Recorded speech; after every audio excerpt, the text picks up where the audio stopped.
শিরক এমন একটা জিনিস, পৃথিবীর বুকে যদি কেউ শিরক করে মারা যায় আর মওতের আগে পর্যন্ত যদি সে তওবা না করে, তার অন্ধতা যদি দূর না হয় আর আল্লাহর কাছে যদি সে পৌঁছে যায়, মুশরিক কোনদিন কোনো না কোনো সময় জান্নাতে পৌঁছাবে না। মুসলমান ইমানদার যদি জেনা করে, চুরি করে, মার্ডার করে, গুনাহ করে, এরা জাহান্নামে যাবে। কি হিসাবে যাবে? যা সাজা হিসাবে যাবে। যতটা পরিমাণ গুনাহ অতটা পরিমাণ জেলখানায় থাকবে, তারপরে এসে পৌঁছে যাবে জান্নাতুল ফেরদাউসে। আল্লাহ তাকে জান্নাতে দেবেন। কিন্তু মুশরিকদের কোনো ভালো আমল কবুল হবে না। জাহান্নামে থেকে যাবে তিনটি গ্রুপ, একটা হলো মুনাফিক, একটা হলো মুশরিক, আর একটা হলো কাফির। এরা কোশ্চিনকালেও জাহান্নাম থেকে বের হবে না। অতএব শিরক একটা এমন গুনাহ, ভুলবশত যদি কোনো তৌহিদবাদপন্থীর লোক মিথ্যা কথা বলে ফেলে, ভুলবশত যদি চুরি করে ফেলে, যদি ইমোশনাল জেনা করে ফেলে, তো আমার রব চাইলে তাকে মাফ করে দেবেন। আর আমার রব বলেছেন, আমি শিরকের গুনাহ কোনোদিন মাফ করবই না তওবা ছাড়া। আর একবার তওবা করলে জীবদ্দশায় দ্বিতীয়বার শিরক আর করবে না। শুধু তাই নয়, মুশরিক হালাতে যদি তার নিঃশ্বাসটা চলে যায়, ওই লোকটা জাহান্নাম চলে যাবে। বিশ্বনবী কয়েকজন লোককে সঙ্গে করে নিয়ে একটা ইহুদিদের ছেলে অসুস্থ পড়ে আছে দেখা করতে গেলেন। সাহাবীরাও সঙ্গে রয়েছেন, কারণ যদিও ইহুদিদের ছেলেটা একদম এই মাত্র শৈশব কৈশোরের ছেলে, যৌবন কেবল ওর কাছে আসে, ওই রকম একটা ছেলে। বিশ্ব নবীকে খুব ভালোবাসতেন, সবসময় নবীজির কাছে থাকতেন। কখনো দাঁতন এনে দিতেন, কখনো জুতোটা শুলে করে দিতেন, কখনো লোটাটা হাতে ধরিয়ে দিতেন, যেন কখনো কখনো নবীজির কাছে সময় কাটাতেন। ওই ছেলেটা অসুস্থ পড়ে গেছে, আর অসুস্থ পড়ে যাওয়ার কারণে আল্লাহর নবী তাকে দেখা করতে গেছেন। তো দেখছেন ছেলেটি মুমূর্ষ অবস্থায় পড়ে রয়েছে, এখনই হয়তো জানটা চলে যাবে, আজরাইল এখনই পৌঁছে যাবে, এই অবস্থায় রয়েছে। তো আল্লাহর নবী তার মাথার কাছে বসলেন, আর বসার পরে বললেন, হে সোনা মানিক, ওরে আল্লাহর গোলাম, তুমি আমার সঙ্গে বলো, আশহাদু আল্লা ইলাহা ইল্লাল্লাহ ওয়া আশহাদু আন্না মুহাম্মাদান আবদুহু ওয়া রাসূলুহু। তুমি ইসলামকে কবুল করে নাও, তুমি কালেমাটা পড়ে নাও, আর তাহলে তুমি জাহান্নাম থেকে নাজাত পেয়ে যাবে। যখনই ছেলেটাকে এই কথা নবীজি বললেন, ছেলেটার পায়ের কাছে তার আব্বা দাঁড়িয়েছিল। সেই ছেলেটি ওই মুমূর্ষ অবস্থায় একবার আব্বার মুখের দিকে দেখছেন, একবার রাসূলের মুখের দিকে দেখছেন। এমন সময় মনে মনে ভাবছে, আব্বা কি বলবে? যাই হোক, ওর আব্বা বলে ফেললো, রে আমার বেটা শোন, তোকে আবুল কাসেম যেটা বলছে শুনেলে। তার মানে আবুল কাসেম রাসূলের আর একটি নাম। নবীজির একটা বেটা ছিল যেটা মারা গেছে, তার নাম ছিল কাসিম, এর জন্য আবুল কাসিম, কাসেমের বাপ। বাংলায় বলা যাবে, রে আমার বেটা, কাসেমের আব্বা যেটা বলছে শুনে নাও। আর যখনই ওই কথাটা ওর আব্বা বললো, ছেলেটি বলতে শুরু করলো, আশহাদু আল্লা ইলাহা ইল্লাল্লাহ ওয়া আশহাদু আন্না মুহাম্মাদান আবদুহু ওয়া রাসূলুহু। যখনই কালেমা সাক্ষী দিল, সঙ্গে সঙ্গে ইন্তেকাল হয়ে গেল। আল্লাহর নবীর জবান থেকে বের হচ্ছে, সাহাবীদেরকে বলছে, এই ছেলেটিকে আল্লাহ জাহান্নামের আগুন থেকে বাঁচিয়ে নিল, অর্থাৎ সে চিরদিনের জন্য বেঁচে গেল। মুশরিক হালাতে যদি মরে যেত, চিরদিন জাহান্নামে থেকে যেত। হালাতে ঈমানে দুনিয়া থেকে গেল, আল্লাহকে জান্নাত পৌঁছে দেবে। অতএব শিরক এমন একটি গুনাহ, যেটা করলে জীবনেও মাফ হবে না, কোনো ভালো নেকিও কবুল হবে না। তাই আমার আল্লাহ বলছেন, নবী হে, তুমি আমার গোলামদেরকে বলে দাও, তারা যেন আল্লাহ তুশরিকু বিহি শাইআ, শিরকের মতো গুনাহ যেন না করে। দেখেন শিরক কত বড় গুনাহ। কিছু শিরক আমরা করি আদতে, এই করি বলে এগুলো মনে রাখলে হবে না, ছেড়ে দিতে হবে। করি বলে নিজেকে চুপ থেকে গেলে হবে না, ধীরে ধীরে ছাড়তে হবে। শিরকের ওপর একটা তৌহিদ বই লিখেছে হযরত মাওলানা ইসমাইল সাহেব, বহু ছোটকালে পড়েছি উর্দুতে। তো ওখানে লিখেছে ইবাদত মে শির, ইমান মে বেশির। এই শিরকের ভাগ করতে করতে এক জায়গায় লিখেছে আদাত মে শির, অভ্যাসের ভিতরে শিরক হয়। অভ্যাসের ভিতরে শিরক কেমন? কাউকে হঠাৎ কিছু দেখলে বুঝি বাপরে, বাপের নাম কেন নিলি তুই? সুবহানাল্লাহ এর না অভ্যাস। একটা সাপ দেখেছে লাফিয়ে উঠেছে, ও মা, তোর মা বাঁচাবে, তোর মা বাঁচাবে, কি তাই ভালো। তো খুব ভেবে দেখেন, এরকম আমাদের অভ্যাস। ভাই চলেন তো আমার সঙ্গে বর্ধমান দুদিন, কাজ আছে। না ভাই আমার যাওয়া যাবে না, আমি যদি চলে যাই তো দোকান বন্ধ হয়ে যাবে, ঘরের লোক খেতে পাবে না। বলেন কথাটা কত দামি বললেন। আমি যদি চলে যাই দোকানটা বন্ধ হয়ে যাবে, বাড়ির লোক খেতে পাবে না। আবার অনেক ষাঁড়ের মতো হয়ে বলবে মাদ্রাসার সেক্রেটারি আমি আমি আছে বলি মাদ্রাসাটা চলছে, নাহলে বন্ধ হয়ে যেত, লে ভেজা।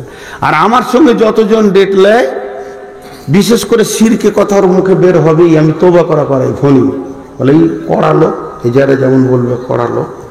হ্যাঁ এমনি আসসালামু আলাইকুম, ওয়ালাইকুম সালাম, ডেটটা হলো? বলে হ্যাঁ। ফাইনাল মাওলানা? হ্যাঁ আমি লিখে নিয়েছি, ইনশাআল্লাহ কবুল? হ্যাঁ কবুল। দেখেন মাওলানা জালসাটা আপনার উপরই ভরসা, তোর কপালে ঝাঁটা, আমার উপরে ভরসা। আল্লাহ যদি এখনই আমার জিভটাকে মেরে দেয়, ব্রেনটা মেরে দেয়, তো আমার কুটকুটি শেষ হয়ে যাবে। আমি বলি ইস্তেগফার করেন আপনি, নাহলে ডেটে যাব না। ভরসা আল্লাহর উপর। হ্যাঁ ওটা তো বটি, ওটা তো বটি, তখন ওর আক্কেল খুলে। তা আমাদের অভ্যাসের ভিতরে কিছু শিরক ঢুকেছে, এগুলো আছে বলি অহংকার করলে হবে না, এগুলো ছাড়তে হবে আস্তে আস্তে। জি নাম্বার 2, আল্লাহর আইন। এটা মানুষের আইন নয়, এই আইনকে মাথা মেনে নিতে হবে। আল্লাহ বলছেন বিল ওয়ালিদাইনি ইহসানা। যার মা বাপ আছে পৃথিবীতে, ইহদাহুমা আও কিলাহুমা, যদি দুটোর মধ্যে একটা থাকে কিংবা যদি দুটি থাকে, ফালা তাকুল্লাহুমা উফিউ ওয়ালা তানহারহুমা। দিবে দিবে ধৈর্য ধর।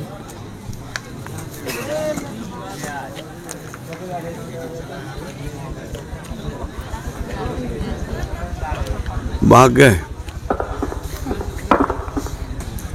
আন্দারটা হয়েছিল, হ্যাঁ তাড়াতাড়ি জেনারেটর চলে এলো, এটা ভুল।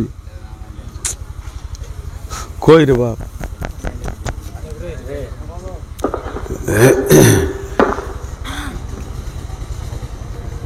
হয়েছে জেনারেটরটা তাড়াতাড়ি দেয়া ঠিক হয়নি। কিছু লোকের ঘর যাওয়ার ইচ্ছা ছিল, লজ্জায় বসে গেল, উঠেছিল অর্ধেকটা। হ্যাঁ কারেন্টটা ওদের দুয়াতেই গেছে। জি আল্লাহ মাফ করো। ভাই আপনাদের বিরক্ত লাগছে নাকি? তো কেমন আইন? এই আইনটা আল্লাহর। বাপ মা আইন নিজে করেনি রে বেটা, এটা আমার আইন, আমাকে তোদেরকে দেখতে হবে, তোর মাকে দেখতে হবে। মা বলেনি বেটা এটা আমার ব্রেনের আইন, আমাকে তোকে দেখতেই হবে, তোর মাকে দেখতে, বাপকে দেখতেই হবে। এই আইনটা কেন্দ্র থেকে এসেছে, আমার মা বাপকে ভায়া করে আসেনি। আল্লাহ মা বাপের ঘাড়ে দিয়ে ভায়া করে আমার কাছে আইন পৌঁছায়নি।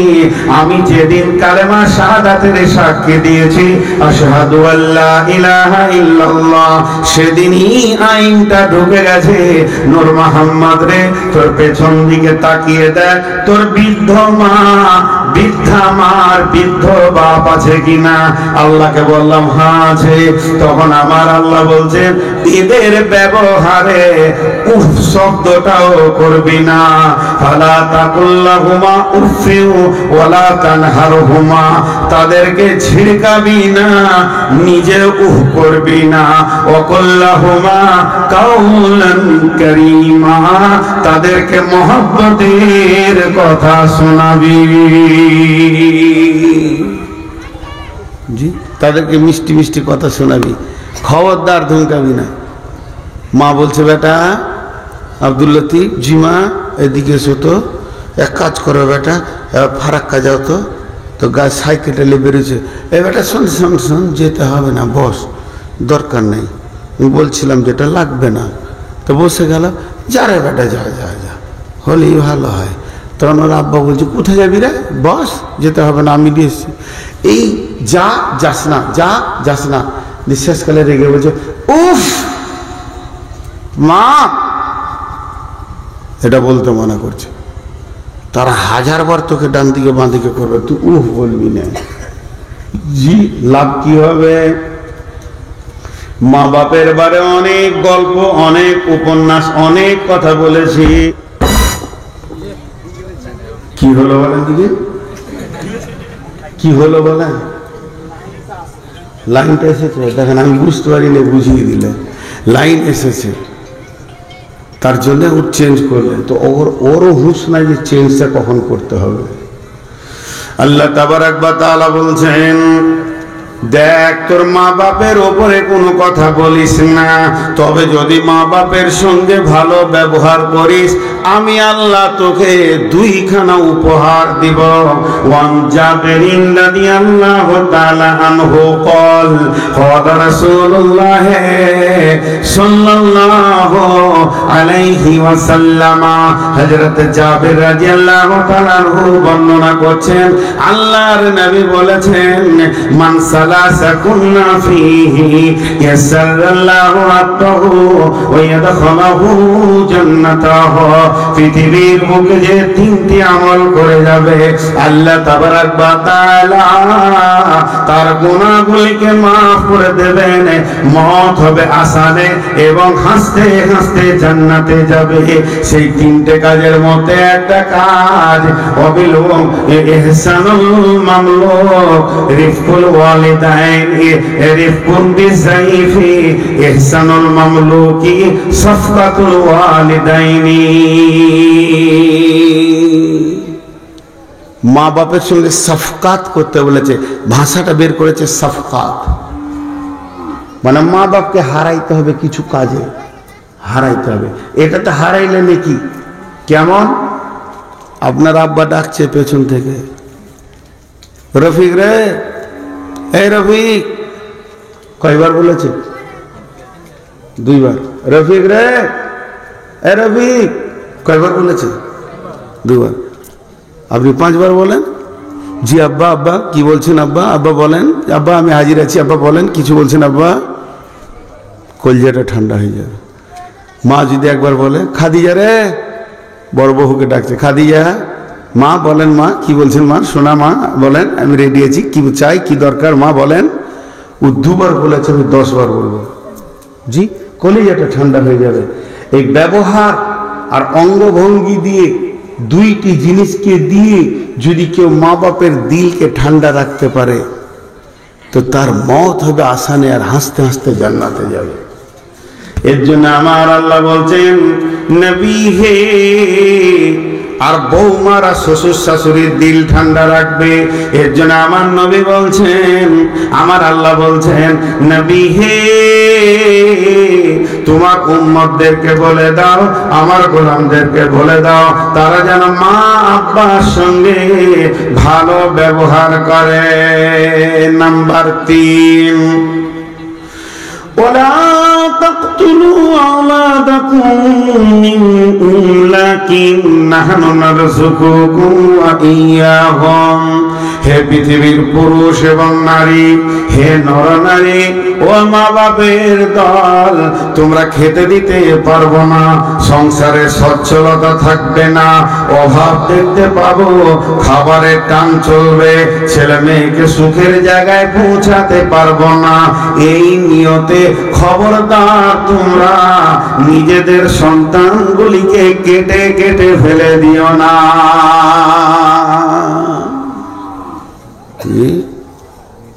কেটে কেটে ফেলে দিও না। আপনাদের মালদা জেলায় সন্তান কেটে ফেলে দেয়, বলে এই বেটা আয়, ভাত দিতে পারবো না, তো কেটে দিলে দেয়, জি কাটে। লাইগেশন করে না, লাইগেশন করে না বর্ধমান মালদা জেলায়? জি, আপনাদের থেকে আমাদের বর্ধমানে বেশি, মালদা মুর্শিদাবাদে তাও কম, আমাদের বর্ধমানে বেশি। জি ভাই, আমি ফতোয়া দিতে পারি না। দিনা লয়, দিনা বললে মানেটা দাঁড়াবে যে ও দিতে পারবে, জ্ঞান আছে তাও দেয় না, দিতে পারবো না, পুঁজি নাই, বুঝছেন? ওই পরিমাণের আমার ইলম নাই যে আমি কাউকে ফতোয়া দিতে পারবো। এই ইউটিউবারগুলো সব বন্ধ করবো, কারণ পুঁজি শেষ হয়ে গেছে। এরা যদি থাকে তো একটাই ঘুরে ঘুরে 10 দিন পারবো না বলতে। হ্যাঁ, দিছে প্রচার করে, কোথা কি হলো দেখে লিগা, তো পুঁজি শেষ হয়ে গেছে বলে এদের কার নিব না, সব বাতিল করে দিল। ওরা হাজার হাজার টাকা পায়, একটা আমাকে রুমালও কিনে দেয়নি, একটা আতরও দেয় না, লুটে লেলাই সব।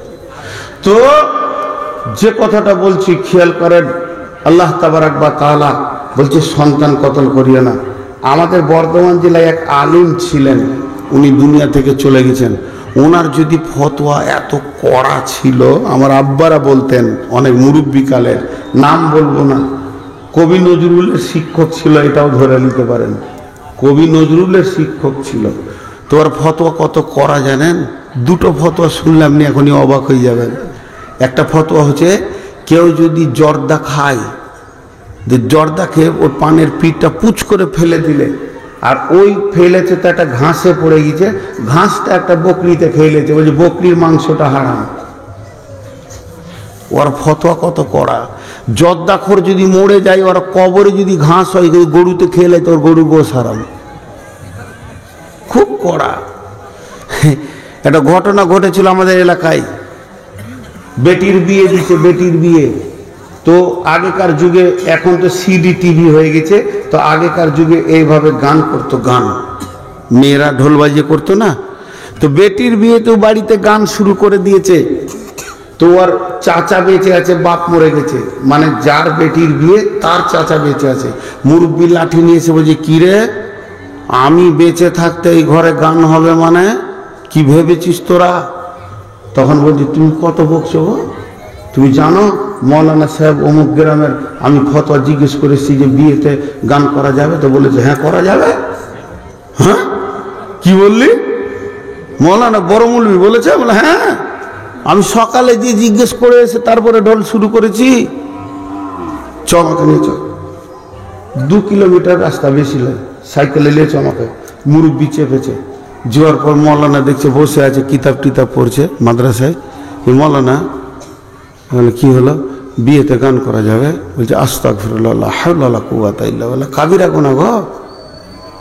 তখন ওর ভাতিজা বলছে হ্যাঁ, কোন রকম বলবি গো তুমি গো? আমি সকালে এসেছিলাম যে আমাকে বললে যে তুমি ঢোল বাজাও গা। বলছে বেটা, তুমি যখন আমাকে ফতোয়া জিজ্ঞেস করো, তো তোমাকে আমি জিজ্ঞেস করেছি নামাজ পড়ো, তুমি বললে না, তো তুমি তো হিন্দু, তোমার আবার ফতোয়া কি?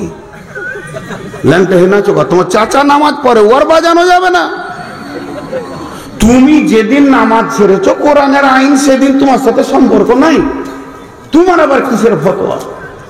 তুমি ল্যাংটা হয়ে লাচো গা, ঘরে বাইজি নিয়ে এসো গা, যাও। তোমাকে আবার কোরআন থেকে ফতলি থেকে বলেছে নামাজ ছেড়ে দিয়ে? তো কত কড়া। মায়েরা আমার, বোনেরা আমার, ওই রকম এক গ্রুপ আলিম ফতোয়া দিয়েছেন, আমি দিতে পারবো না, আমার ইলম নাই। আমি শুধু জেরক্স কপিটা আপনাদেরকে দিয়ে দিচ্ছি, নকলটা দিয়ে দিচ্ছি। যে মেয়েটি লাইগেশন করেছে, সে তার স্বামী, যে গার্জেন আছে তার স্বামী 2 জন, এবং তাকে যে সাহায্য করেছে এনজিও সে, আর যে ডাক্তার লাইগেশন করেছে ও, এই কয়েকজন মিলে কোনোদিন তারা আল্লাহর কাছে মাপ পাবে না। তারা 3খানা কেসের আসামি। 1 নম্বর, তারা সন্তান মার্ডারের কেসের আসামি, কিয়ামতের মাঠে জবাব লাগবে। 2 নম্বরে, আল্লাহর কুদরতের লাইনে তারা বাধা দিয়েছে, 3 নম্বরে ওই সন্তানগুলি কিয়ামতের মাঠে আল্লাহকে বলবে, মাবুদ এই মেয়েটি, এই ডাক্তারটি, এই ছেলেটি, এই যুবকটি, এই মেয়েটি, এদের জন্য আমরা পৃথিবী নামে জায়গাটা দেখতে পাইনি, আমরা ইবাদত করতে পারিনি, মাবুদ গো এদের বিচার চায়। অতএব ওই মেয়েগুলি, ওই ছেলেগুলি পশ্চিম কালেও জান্নাতের মুখ দেখতে পাবে না। ফতোয়া আমি দিনই, অন্য আলেমরা দিয়েছে।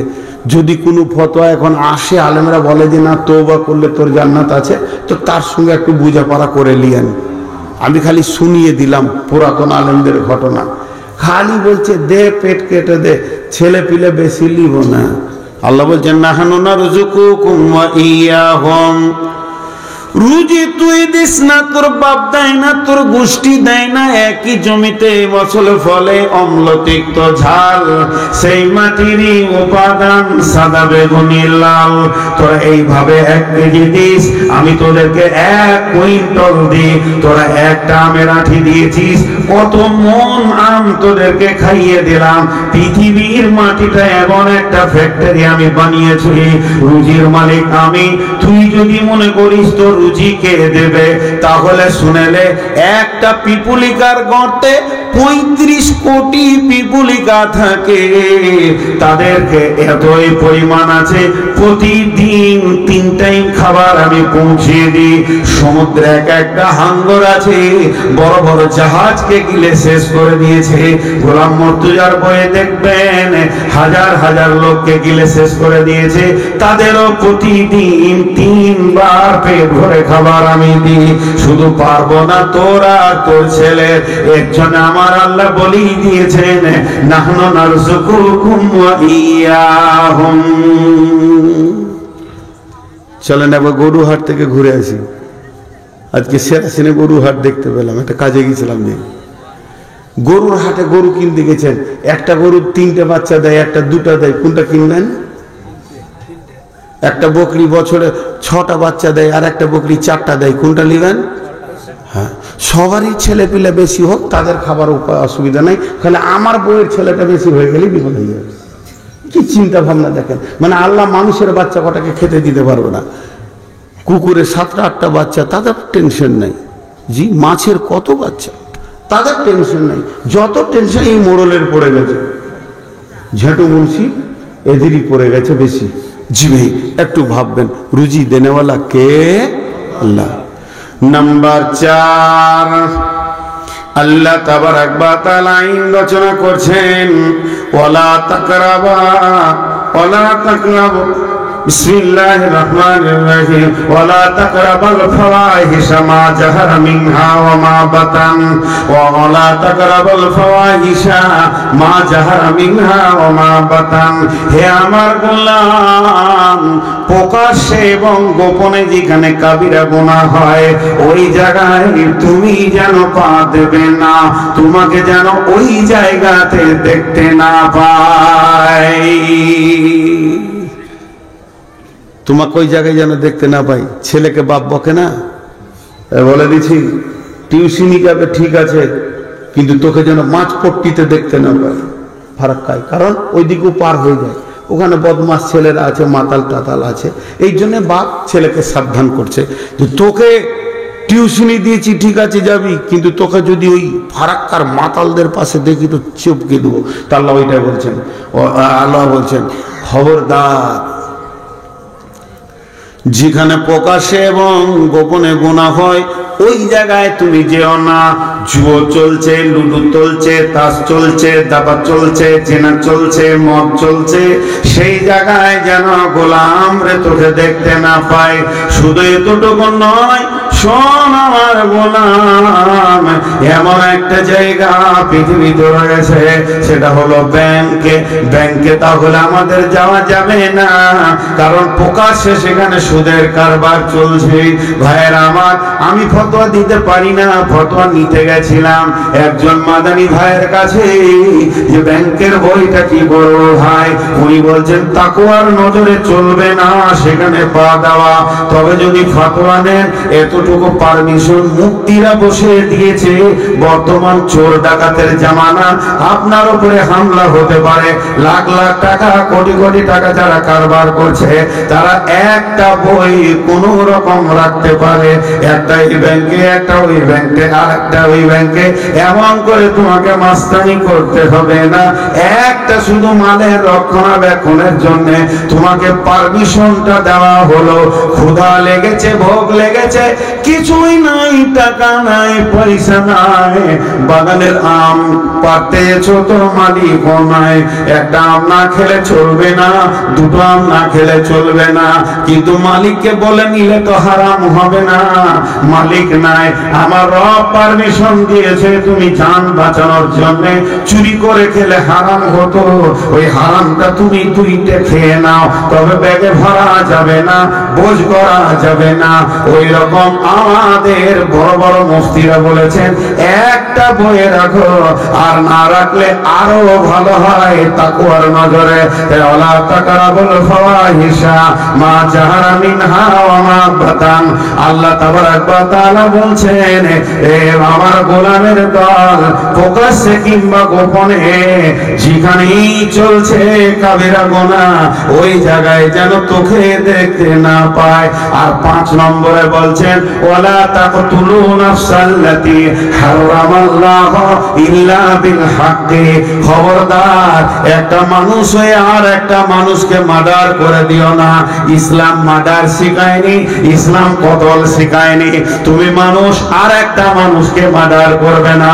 বিশ্ব নবী বলেছেন একটা মানুষ যদি আর একটা মানুষের জানকে বাঁচিয়ে দেয়, কোনো বিপদে পানিতে পড়ে গেছে, হাত ধরে তুলে দিল, বিশ্ব মানবকে এসে যেন বাঁচালো। আর যদি কেউ একটা মার্ডার করে, বিশ্ব মানবকে মার্ডার করার মতো গুনাহ হবে। তাই আমার আল্লাহ বলছেন ওয়ালা তাকতুলু নাফসাল্লাতী হারামাল্লাহু। খবরদার, মানুষ হয়ে মানুষ মরবে না, আল্লাহ তোমাকে হারাম করে দিয়েছে। ইল্লা বিল হাক্কি, কিন্তু হকের সঙ্গে মার্ডার করা যাবে। সৌদিতে কতল হচ্ছে, হকের সঙ্গে যেগুলো হবে। বিচার বসে গেল, বিচারে বলছে কি হলো রে খলিল? বলে আমার আব্বাকে মার্ডার করেছে। সরকারিভাবে প্রশাসন নিয়ে কোরআনের আইন আর কতল করে দাও, কতলের পরিবর্তে কতল। তবে তার ওয়ারিসরা ইচ্ছা করলে মাফ করতে পারে, দিয়া তো নিতে পারে, যে মাফ করে দিব, 5 লাখ 10 লাখ 20 লাখ লাগবে, করতে পারে ওয়ারিসরা করলে, না হলে কতলের পরিবর্তে কতল। আর যদি কোনো মুসলমান টাকার লোভে খ্রিস্টান হয়ে গেছে, ইহুদি হয়ে গেছে, কাদিয়ানি হয়ে গেছে, ওকে মার্ডার করে দিলে গুনাহ নেই, মুরতাদ। আর বিয়ে করার পর যারা জিনা ব্যভিচারে মেতে আছে, মত্ত হয়ে আছে, তাদেরকে মেরে দাও, রজম করে দাও। এর জন্য আল্লাহ বলেছেন ইল্লা বিল হাক্কি দিয়ে। এই 5টা আইন একটা আয়াতে বললেন। বলার পর আল্লাহ কি বলছেন? যালিকুম ওয়াসাকুম বিহি লাআল্লাকুম তাকিলুন। এটা তোমাদের জন্য ওসিয়ত করলাম, যাতে করে তোমাদের যেন বিবেক থাকে, বিবেকটা খুলে যায়, আর বিবেক থাকলে তোমরা বুঝে নিতে পারবে। জি, 5টা হয়ে গেল, আর 5টা আছে হাজি। আর 5টা বলবো না, ছেড়ে দেব? আপনাদের ক্লান্ত লাগছে না তো? আজ ক তারিখ? আর বায়ন করা যাবে না, এখনই ভুল বকছে, ঘুমের ঘোরে ভুল বকছে। ট্রেনে চেপে যাচ্ছে আর বলেছে তরকারি পুরি, ও শুনেছে সরকারি পুরি, পেট ভরে খেয়ে নিয়েছে। হায় আল্লাহ, উল্টা পাল্টি হয়ে যাবে। সকালে বলবে মৌলভী সাহেব বলেছে মার্ডার করতে, বাপকে হেসালে বলবে বলে দিয়েছে কাল রাতে মার্ডার করে দাও, ভুল শুনেছে। এবার দ্বিতীয় আয়াতে চললাম। বিসমিল্লাহির রহমানির রহিম ওয়ালা তাকরাবু মালাল ইয়াতীমি ইল্লা বিল্লাতী হিয়া আহসান হাত্তা ইয়াবলুগা আশুদ্দাহু। আহা, এতিম যারা না হয়েছে তারা বুঝতে পারবে না এতিমের জ্বালাটা কি, এতিমের জ্বালাটা কি বুঝতে পারবে না। আল্লাহ তাবারাক ওয়া তাআলা বলছেন, নবী হে তুমি বলে দাও এতিমের মালকে যেন কেউ জবরদস্তি ভক্ষণ না করে, এতিমের মালকে রক্ষণাবেক্ষণ করবে। আর ওয়ালা তাকরাবু মালাল ইয়াতীমি, এতিমের মালের কাছেই যেন না যায়, সেগুলো রক্ষণাবেক্ষণ করবে। হাত্তা ইয়াবলুগা আশুদ্দাহু, যেদিন এতিম বড় হয়ে যাবে তার এতিমত্বটা কেটে যাবে। এখন এটা রাত, পূর্ব দিকে সূর্য উঠলে বোঝা যাবে এটা দিন। একটা ছেলে অ্যাডাল্ট হয়ে গেল, মোচ দাড়ি বেরিয়ে গেল, মেন্সের সিরাপ মেয়েদের চালু হয়ে গেল, ব্যাচেলিয়ার হয়ে গেছে। এরা যখন নিজের মাল কি আর মালকে কেমন করে ধরে রাখতে হয় এইটা যখন বুঝে নিবে, তখন আমার আল্লাহ বলছে ততদিন পর্যন্ত তোমাকে মালকে রাখতে হবে। হাত্তা ইয়াবলুগা আশুদ্দাহু, খবরদার হে এতিমের গার্জেন, এতিমের মাল মেরে দিও না। বাপ মরে গিয়েছে,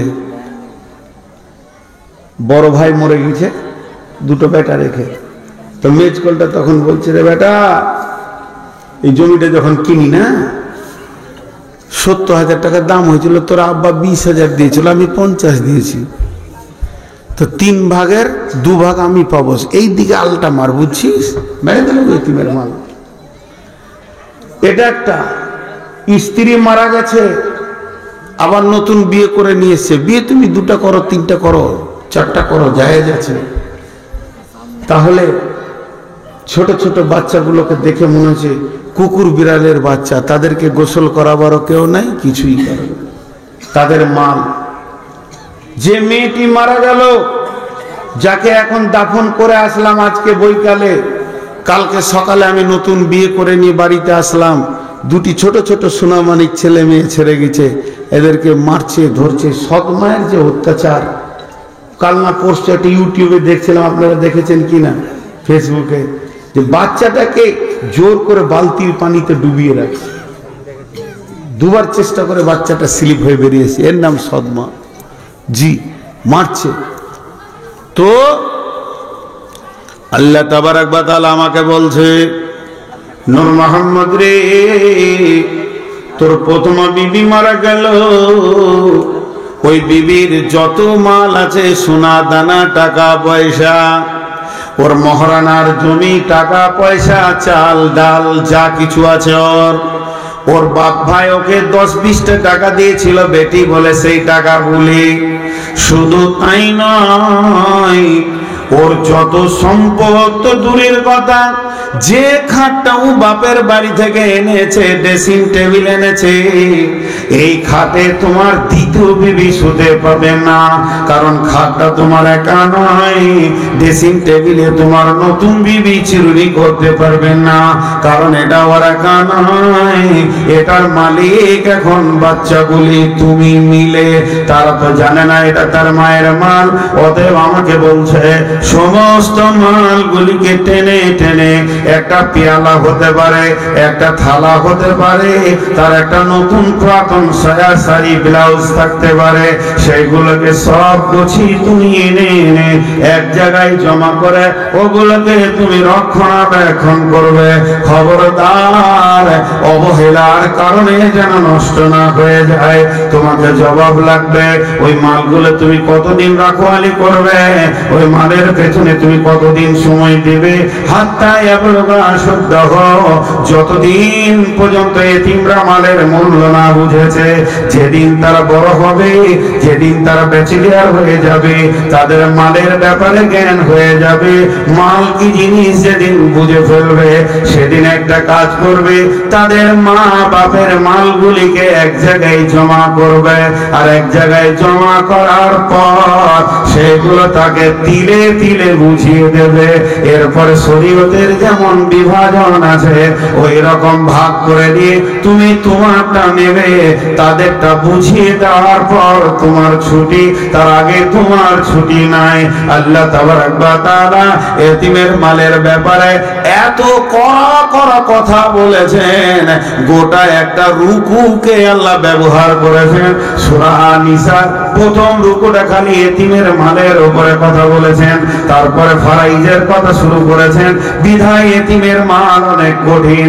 এই রুকুর শেষ আয়াতটাই আল্লাহ বলছেন, ইন্নাল্লাযীনা ইয়াকুলুনা আমওয়ালাল ইয়াতামা যুলমা ইন্না ইয়াকুলুনা ফী বুতুনিহিম নারা ওয়া সায়াসলাউনা সাঈরা। নিশ্চয়ই যারা জুলুম করে এতিমের মালকে ভক্ষণ করে নিল, খেয়ে নিল, আপনি আমি দেখছি ভাত মুড়ি ডাল রুটি খেলো, মাছ মাংস খেলো, আমার আল্লাহ বলছে না, ওরা পক্ষান্তরে জাহান্নামের আগুনকে খেয়ে নিল। ওদের পেটে আগুন, জাহান্নামে জ্বলবে আগুন। যখন ওরা কিয়ামতের মাঠে উঠবে, চুম্বক যেমন লোহাকে টেনে নেয়, ওদের পেটের আগুন জাহান্নামের আগুনকে টেনে নেবে। ওয়াসায়াসলাউনা সাঈরা, অতি শীঘ্রই সাঈর নামে জাহান্নামে ওরা ঢুকবে। অতএব এতিমের মাল বড় ভয়ানক মাল। পৃথিবীতে যত মাল আছে সব থেকে এতিমের মাল হলো ভয়ানক মাল, কারণ সে মালের মূল্য বুঝে না। আর ওই অবস্থায় যেন তার মায়ের বাপের মালকে যেন নষ্ট না করে দেওয়া হয়। এর জন্য আমার আল্লাহ বলছেন, আমি 6 নম্বরে আইনটা বলছি যে খবরদার, ওয়ালা তাকরাবু মালাল ইয়াতীমি ইল্লা বিল্লাতী হিয়া আহসান হাত্তা ইয়াবলুগা আশুদ্দাহু। 7 নম্বরে আমার আল্লাহ বলছেন, লাউ ওয়াফুল কাইলা ওয়াল মিজানা।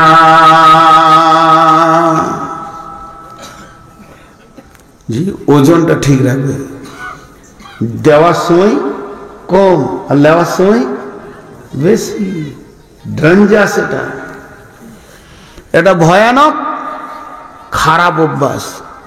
আল্লাহ বলছে হুঁশিয়ার হয়ে যা। জি, রাফাহা ওয়া ওয়াজাআল মিজান। আমি আসমানকে যেমন প্রসারিত করলাম, তুলাদণ্ডকে দাঁড়িকে তেমনি ওপর দিকে দিলাম, এবং তোমাদেরকে মানদণ্ড করার জ্ঞান দিয়ে দিলাম।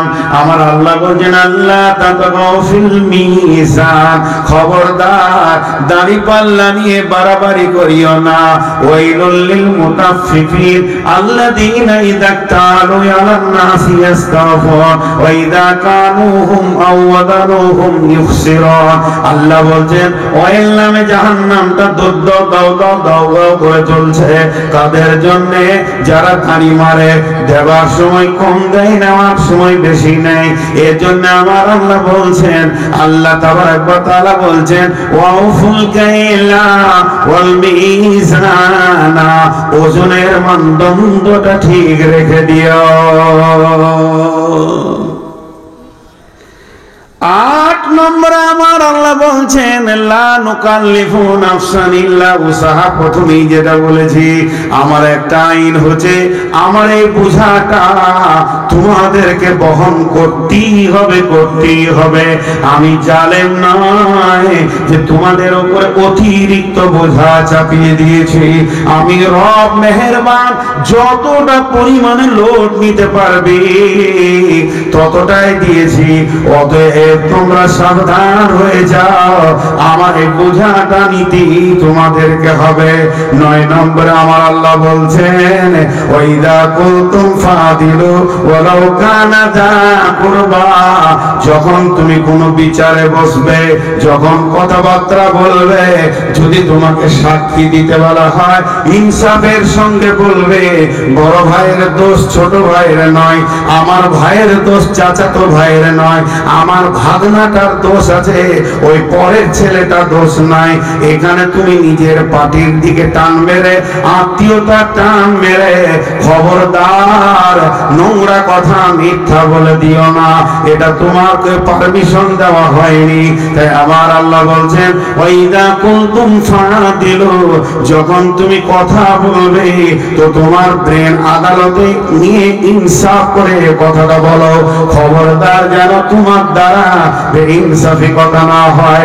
আল্লাহর নবী বলেছেন সামাতুনিদুল্লাহুমুল্লাহু ফি দিল্লিহি ইয়াউমুল্লা দিল্লা ইল্লা দিল্লুহু, এমন একটা দিন আসছে সেদিন রহমতের ছায়া ছাড়া কোনো ছায়া থাকবে না, একমাত্র আল্লাহর রহমতের ছায়া থাকবে, এছাড়া আর কোনো ছায়া থাকবে না।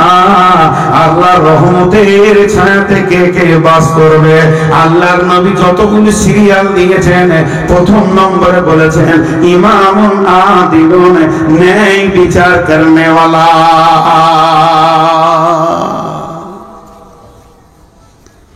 জি, একটা ইহুদিদের মেয়ে চুরি করেছে, ধরা পড়ে গেছে।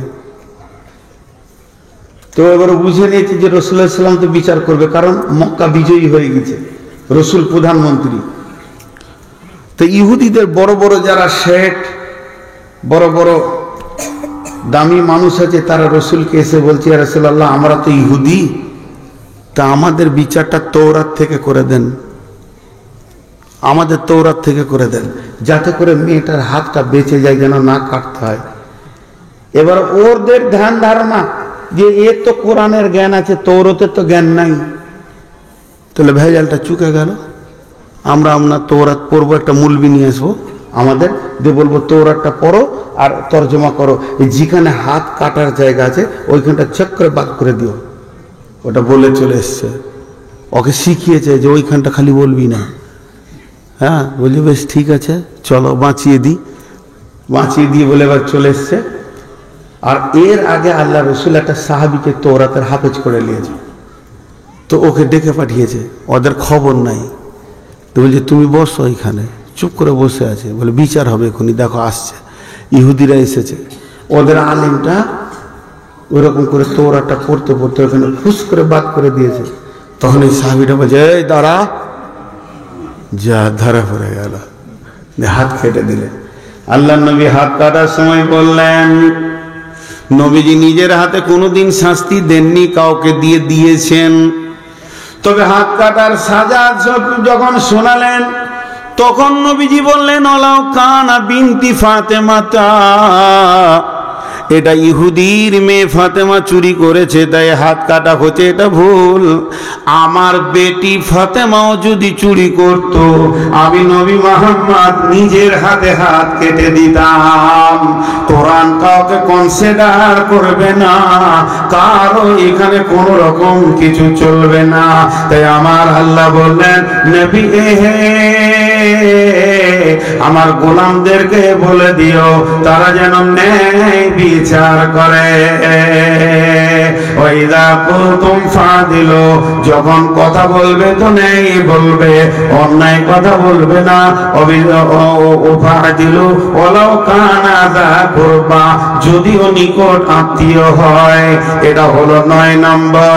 10 নম্বরে আমার আল্লাহ বলছেন ও বিআহাদিল্লাহি আউফু যালিকুম ওয়াসাকুম বিহি লাআল্লাকুম তাযাক্কারুন। বিশ্ববাসীরে, তোদের একটা একটা আইন আমি পৃথিবীতে পাঠিয়েছি। ও বিআহাদিল্লাহ, আল্লাহ যেগুলো হুদুদ আছে, আল্লাহ যেগুলো আইন আছে, সেই আইনগুলোকে তোমাকে মেনে নিতে হবে। ও বিআহাদিল্লাহি আউফু, পুরা করতে হবে। আল্লাহ আইন করেছে তুমি নামাজ পড়ো, 5 ওয়াক্তের নামাজ তোমাকে পুরা করতে হবে। তার নবীকে দিয়ে দেখিয়ে দিয়েছে নামাজটা কেমন, আইনটা হুকুমটা আল্লাহ আর তরিকাটা রাসূলের। সালাম ফিরে তারপরে তুমি উঠবে, তাকবীরে তাহরিমা দিয়ে শুরু হবে, আর তাসলিমু তাহলিলুহা ওয়া তাকবীরু তাহরিমুহা, আর সালাম ফিরে শেষ হবে। সালাম ফেরার আগে যদি উঠে যাও তোমার নামাজ হবে না। সূর্য অস্ত হলে তুমি পানি খাও রমজান মাসে, 2 মিনিট আগে গেলেও রোজা হবে না। মানে প্রত্যেকটি আইন আইনকে তুমি পুরা করো। তাই আমার আল্লাহ বলছেন ও বিআহদিল্লাহি আউফু, আর যেমন তোমাদের উপরে আইন এসেছে এগুলো পুরা করো। যালিকুম ওয়াসাকুম বিহি লাআল্লাকুম তাযাক্কারুন, আমার ওসিয়ত গুলো যদি স্মরণ রাখো তো কাজে লাগবে। উঠবেন না, মেন কথা কটা বাদ আছে, আমি খালি 10টা গুনিয়ে দিই, তারপরে মেন কথা কটা মিনিট 5 বলবো, ইনশাল্লাহ ছেড়ে দিব। আর একটা কথা বলি, এতক্ষণ থাকলাম আর সামান্য টাইম থেকে একটু সার্ভিসটা দেন, একসঙ্গে ভাঙবো, একসঙ্গে দোয়া করব, এটাই ভালো হবে। দুটি কথা বলতে দেন। আগে আইন 10টা বলে দিই, গুনিয়ে দিই। শিরক করবে না, মা বাপকে কষ্ট দিও না, ফাহেসা কাজের কাছে যেও না, সন্তান কতল করো না, মানুষে মানুষ মার্ডার করবে না। 5টা হয়ে গেল। এতিমের মালকে ভক্ষণ করিও না, আর ওজনে কম বেশি দিও না। তোমাকে কোরআনকে বহন করতেই হবে, আল্লাহ তোমাকে দিয়েছে। আর যখন বিচারে বসবে তো নেই কথা বলবে, আর আল্লাহর দেওয়া আইনগুলোকে পরিপূর্ণ করবে। 10টা হয়ে গেল। এই 10টা যখন হয়ে গেল তখন আল্লাহ বলছেন ওয়া আন্না হাযা সিরাতি মুস্তাকিমা, তোমরা এগুলো মেনে চলো, পথভ্রষ্ট হবে না। তোমরা যেটা চাইছো জান্নাত, আমি যেটা দিতে চাইছি জান্নাত, সেটাও পাবে, আল্লাহকে পাবে। তবে যদি এর থেকে তোমরা ডানে বামে চলে যাও তাহলে পথভ্রষ্ট হয়ে যাবে, জিন্দেগি বরবাদ হয়ে যাবে, জাহান্নামে চলে যাবে। যার তুমি বাঁচলে ভালো, সে যে তোর আপন নয়। বুঝবি রে মন, বুঝবি রে হায়, জীবন হবে জালাময়। জি, এগুলোকে স্মরণ রাখতে হবে, এগুলোকে ঠিক রাখতে হবে। তাহলে 10টা ধারা আজকে আমাদেরকে বলা হলো, আর 10টা ধারা আমরা শুনলাম। কিন্তু একটা জায়গায় আমরা বলি, মানতে গিয়ে শুধু আপনারা দুর্বল, আমি আপনি দিয়ে কোনোদিন জালসা করি না, নিজেকে ধরে বলি। আমরা মানতে গিয়ে একদম ফেলিওর হয়ে যাচ্ছি, মা বাপের সঙ্গে বলেন আর কারোর সঙ্গে বলেন। কিন্তু সাহাবারা রাদিয়াল্লাহু আজমাইনদের জীবনের দিকে তাকান, কিভাবে তারা এগুলো মেনেছে। আপনি আমি ভাববো ইসলাম অনেক কড়া, এটা ভুল ধারণা। ইসলামের মতো আসান আর সহজ রাস্তা পৃথিবীর বুকে নাই, পৃথিবীর বুকে নাই। তো ভাইয়া, আপনারা ঘড়ি দেখেন, আমি ঘড়ি দেখছি, যতটি লোক বসে আছেন, আমি 10টা মিনিট আপনাদের কাছে ভিক্ষা চাইছি। টাকা যেমন আদায়কারীরা চাই, আমি টাকা চাইছি না, আগে সময় চাইছি। আপনাদের হাতগুলো ধরছি, আপনারা আমাকে অনেক অনেক অনেক অনেক ভালোবাসেন, আর আমি যে আপনাদেরকে ভালোবাসি না তা নয়। বিধায় এই 10 মিনিটের ভিতরে কোনো আল্লাহর গোলাম আছেন যে 1,000 টাকা, 5,000 টাকা, 10,000 টাকা দেবেন? কিন্তু উঠবেন না। আমি মাঝে মাঝে কথা বলবো, আমার কথা হাদিস কোরআনই হবে। উঠবেন না। এই উঠবেন নাটা 3 বার বলেছি, আল্লাহ কবুল করুন। ভাই কেউ আছেন 1-2 হাজার দেনেওয়ালা? ধান দেবেন, গম দেবেন, চাউল দেবেন, যা দেবেন সেটাই কবুল। আমি নিম্নে 1,000 থেকে 10,000 পর্যন্ত বলেছি। আল্লাহর গোলাম কেউ আছেন? 5,000 দিল মানিকুল মেম্বার। আচ্ছা, মাশাআল্লাহ। 5,000 পঞ্চায়েত মেম্বার? হ্যাঁ, পঞ্চায়েত মেম্বার। তো 5,000 হবে না, ও 10,000টা দেবে। দেখো ভাই, যখন কোনো সুযোগ আসে তখন কিছু করে নিতে হয়। আল্লাহ দিয়েছে, কিছু কর, একটু আগে বাড়ো, আমার সম্মানটা তো থাকবে খানি। হ্যাঁ, 5 থেকে আর আগে বাড়ো। জি, 4টা ট্রাক্টরের 4টা ট্রাক্টর। নাউজুবিল্লাহ। ভাই আর কেউ আছেন?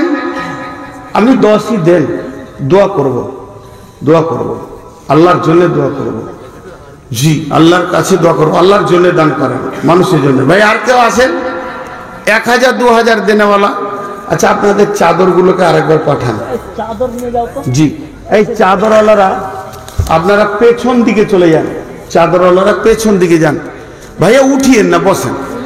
আমি সময়টা বলি, আর 7 মিনিট আছে, 3 মিনিট হয়ে গেল, বসেন বসেন বসেন। ইয়ং ছেলে চলে গেলে ভয় লাগবে। চলে যাও, একদম পেছন দিকে যাও, পেছন দিকে। আরে বাবু যাই না কেন এরা? ভাই আর কেউ আছেন? আপনাদের কাছে চাদর যাচ্ছে, প্রাণ খুলে হৃদয়ের ভিতর থেকে ভালোবাসার সঙ্গে দানটা করেন। জি জি ভাই, আরে পেছন দিকে যাও, এরাও তো ভুলটা করছে, বুঝতে পারছে না? না ছোট ছেলে তো, ওদেরকে বলছি পেছন দিকে যাও, কারণ লোক উঠলে পেছনওয়ালাটা আগে যাবে, আর আগের ওয়ালারা অন্তত আমাকে না দিয়ে যাবে না, এটা আমার বিশ্বাস। পেছন দিকে যা রে বাপ, হবে না। ছোট ছেলে দিয়ে কাজ হয়, আপনারাই ঢিলা। ছোট ছেলের কাজ এটা লয়, এটা বড় মানুষের কাজ। পেছন দিক থেকে আদায় করতে করতে সামনে এসো। কেউ আছেন আর 1000 দেন, ওরা 500 জন দিয়েছে। কত রে ভাই? মনে হয় 2-3